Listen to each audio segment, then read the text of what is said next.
దూత media, power of news. మాజీ ముఖ్యమంత్రి జగన్మోహన్ రెడ్డి ఒక బఫూన్ స్థాయికి, ఒక జోకర్ స్థాయికి దిగజారిపోవటం అది చాలా బాధాకరమైన అంశం అన్నమాట. పవన్ కళ్యాణ్ ఉద్దేశించి లేటెస్ట్గా నిన్న ఆయన ప్రెస్ మీట్లో మాట్లాడుతూ కార్పొరేటర్కి ఎక్కువ, ఎమ్మెల్యేకి తక్కువ అంటూ డిప్యూటీ సీఎంని ఉద్దేశించి మాట్లాడటం ఇవాళ మొత్తం సోషల్ మీడియాయే కాదు, మెయిన్ స్ట్రీమ్ మీడియాలో కూడా జగన్మోహన్ రెడ్డిని ఏకి వదిలిపెట్టిన పరిస్థితి అన్నమాట. జగన్మోహన్ రెడ్డి 151 స్థానాల నుంచి 11 స్థానాలకు పడిపోవడానికి ప్రధాన కారణం పవన్ కళ్యాణ్. పవన్ కళ్యాణ్ని నలుగురు పెళ్ళాలని, లేకపోతే కార్లు మార్చినట్టు పెళ్ళాలని మారుస్తాడని టార్గెట్ పవన్ కళ్యాణ్గా సాగినటువంటి జగన్మోహన్ రెడ్డి, ఆయన గ్యాంగ్ ప్రచారం ఇవాళ ఆ పార్టీ 140 కిలోమీటర్ల లోతుకి గొయ్యి తీసి కప్పెట్టిన పరిస్థితి అన్నమాట.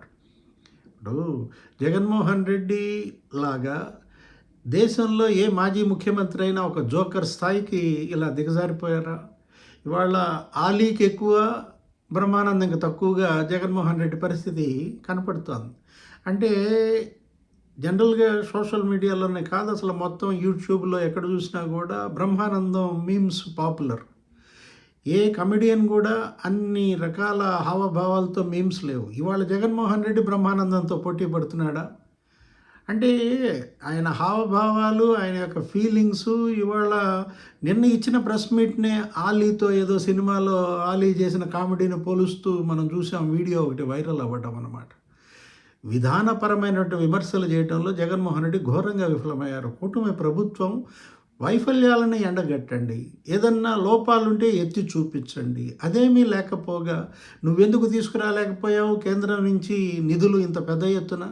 9 నెలల్లోనే ఇవాళ కూటమి ప్రభుత్వం, ముఖ్యమంత్రి చంద్రబాబు, డిప్యూటీ సీఎం పవన్ కళ్యాణ్ పెద్ద ఎత్తున కేంద్రం నుంచి నిధులు రాబట్టారు. దగ్గర 9 నెలల్లోనే 60,000 కోట్ల రూపాయల నిధులు నీకు ఆంధ్రప్రదేశ్కి వరద వెల్లువెత్తిందంటే, ఒక అమరావతి ఇవాళ తొలిదశ పనులు 32,000 కోట్లతో జరుగుతున్నాయి. పోలవరం 12,500 కోట్లు శాంక్షన్ చేసింది. అటు అమరావతి, అటు మరి ఏడిబి, వరల్డ్ బ్యాంక్ మొత్తం లోన్స్, జైకా ఇవాళ నిధులు మరి అమరావతికి వస్తున్న దీంట్లో. నిన్నే మాట్లాడుతూ జగన్మోహన్ రెడ్డి ఇంకో మాట అన్నాడు. ఏదో ఉచిత బస్సు పథకం గురించి హేళన చేస్తూ మా రాయలసీమ మహిళలు అమరావతి పనులు చూద్దామనుకుంటున్నారు, విశాఖపట్నం చూద్దామనుకుంటున్నారు, కానీ వీళ్ళు ఉచిత బస్సు, వీళ్ళు ఆ స్కీము బిగిన్ చేయలేదని ఆయన చేసిన విమర్శ. అంటే అది విమర్శ కాదు, అది నిజంగా ఒక ప్రశంసగా చూడాలి. ఏది అమరావతిలో పనులు ప్రారంభమయ్యాయి, ముమ్మరంగా జరుగుతున్నాయని జగన్మోహన్ రెడ్డి ఒప్పుకోలు ప్రకటన నిన్న. అంటే జగన్మోహన్ రెడ్డికి ఇవాళ ప్రధాన శత్రువు జగన్మోహన్ రెడ్డే. ఎవరో అవసరం లేదు, ఆయన పార్టీని నాశనం చేయడానికి ఆయనే కంకణం కట్టుకున్నట్టుగా ఉందన్నమాట. మీరు శాసనసభకి ఎందుకు వెళ్ళలేదు? శాసనసభకి వెళ్ళి బడ్జెట్ మీద మీరు గతంలో ప్రతిపక్ష నాయకుడిగా చేసిన ప్రసంగాలే, ఏదో ఫడ్జింగ్ అని అప్పట్లో సోమయాజులు గారు, వాళ్ళ అబ్బాయి దువ్వూరి కృష్ణ వాళ్ళు రాసి ఇచ్చిన ప్రసంగాలు మీరు చదివారు కదా.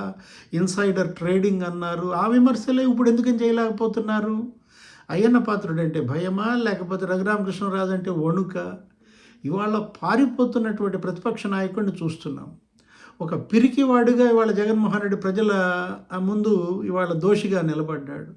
అక్కడ తాడేపల్లి ప్యాలెస్లో బయటికి రారు, అటు యలహంక ప్యాలెస్లో అక్కడే వారాలు గడుపుతున్న పరిస్థితి. అందుకే నాదెళ్ల మనోహర్ కూడా విమర్శించారు కదా, ఏది కోడికత్తికి ఎక్కువ, గొడ్డలకి తక్కువ అని. ఇవాళ జనసేనకి 22 సీట్లు వచ్చాయి. దానికన్నా ఒక సీట్ ఎక్కువ వస్తే నీకు ప్రధాన ప్రతిపక్ష నాయకుడు హోదా నువ్వు అడగచ్చు, వాళ్ళు ఇవ్వచ్చు. అయ్యన్న పాత్రుడు గారు చెప్పారు, నా చేతుల్లో లేని హోదా నేను ఎలా ఇవ్వగలను అన్నాడు. ప్రజలు ఇవ్వాల్సిన హోదా అయ్యన్న పాత్రుడు ఎలా ఇస్తారు స్పీకర్గా? సభా నాయకుడిగా చంద్రబాబు ఎలా ఇస్తారు? నేను చంద్రబాబుకి ప్రతిపక్ష నేత హోదా ఇచ్చానంటావు. అంటే అసలు నీ మాటలకే పొంతన లేని పరిస్థితి. నువ్వే గతంలో అన్నావు ఏమని, ఇంకొక 5 లాక్కుంటే ఆయనకి ప్రతిపక్ష హోదా పోతుంది, నేనే వదిలేశానన్నావు ఆ రోజు. అంటే నీకు తెలుసు కదా, ఏది మినిమం 10% సభ్యులు ఉంటేనే ప్రతిపక్ష హోదా వస్తుందని. ఇవాళ జగన్మోహన్ రెడ్డి అతను మాటలు, అతని చేతలు ఇవాళ ప్రజల్లో నవ్వుల పాలవుతున్నటువంటి పరిస్థితి అన్నమాట. ఎందుకు ఇలాంటి పరిస్థితి తెచ్చుకున్నావు? నీ కుటుంబంలో నీ పట్ల వ్యతిరేకత, నీ పార్టీలో నీ పట్ల వ్యతిరేకత, నీ ఓటర్లలో నీ పట్ల వ్యతిరేకత. ఇవాళ పట్టభద్రుల ఎమ్మెల్సీ ఎన్నికలలో కనీసం నీకు డిపాజిట్లు కూడా రాని పరిస్థితి, నువ్వు కనీసం పోటీకి నిలబెట్టలేని పరిస్థితి. పారిపోవటం, ఎంత దూరం పారిపోతావు, ఎక్కడి దాకా పారిపోతావు? కూటమి ప్రభుత్వం గత అసెంబ్లీ ఎన్నికల్లో 57% ఓట్ బ్యాంకు, 94% సీట్స్ తెచ్చుకోగలిగింది. అట్లాంటిది ఇప్పుడు ఈ గ్రాడ్యుయేట్స్ పట్టభద్రుల ఎమ్మెల్సీ ఎన్నికలో 65% ఓట్ బ్యాంక్. అంటే 57% నుంచి 65%కి పెరిగింది. అంటే దగ్గర దగ్గర 8% ఓట్ బ్యాంక్ వాళ్ళు పెంచుకున్నారంటే 9 నెలల్లో మరి వాళ్ళు 9% ఓట్లు పెంచుకున్నారంటే ఇక్కడ ప్రతిపక్షంగా జగన్మోహన్ రెడ్డి వైఫల్యం స్పష్టంగా కనపడుతోంది. రేపటి రాబోయే స్థానిక సంస్థల ఎన్నికల్లో కూడా ఇదే మళ్ళీ రిపీట్ అవుతుందా? ఈ పారిపోవటం ఎక్కడి దాకా పారిపోతాడు, ఎంత దూరం పారిపోతారు? మీరు ఎంత దూరం పారిపోయినా ఇవాళ దర్యాప్తు సంస్థలు సిబిఐ, ఈడీ, ఏసీబీ మొత్తం దోషులను ఎక్కడున్నా లాక్కొచ్చి జైళ్లలో పెడుతున్నటువంటి పరిస్థితి అన్నమాట. హాయ్, నేను మీ RP Patnaik. Please subscribe to Dootha media. For more updates, please subscribe Dutta Media.